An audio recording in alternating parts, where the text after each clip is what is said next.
Pastor Bobby. I want you to picture in your mind for a moment the most unlikely convert that you can imagine. I'm talking about a man or a woman who's so hostile to Jesus Christ that you can't imagine them ever becoming a believer. We're going to meet a man like that this week in Acts chapter 9, verses 1 through 19a. His name is Saul of Tarsus.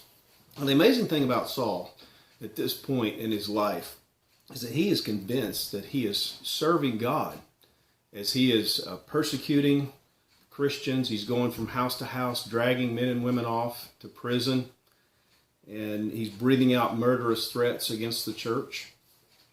Well, Saul was stuck in a form of Judaism that had moved away from Scripture and instead actually focused on the traditions of men. They had made a lot of fence laws that placed unnecessary burdens on people. His was actually a religion which had distorted God's law and the covenant of grace, which awaited fulfillment in the new covenant in the person and work of the Messiah, Jesus Christ.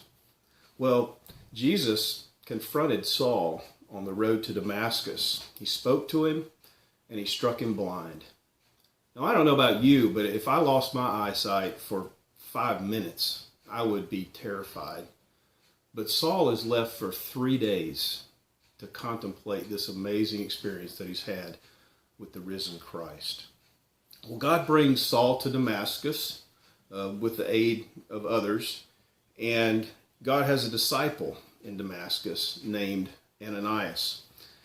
And he has Ananias lay hands on Saul and restore his sight and basically welcome him into the church as a fellow believer.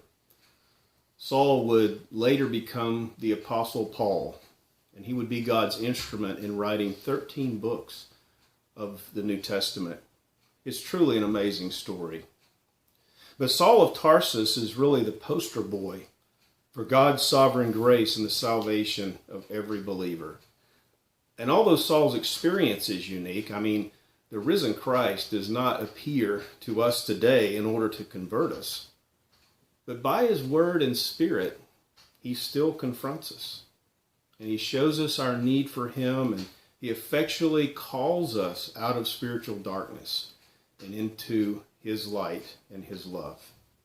He regenerates us, gives us new hearts and the gift of faith in order to believe. And he holds on to us with an unbreakable grip, and he gets us safely home to heaven.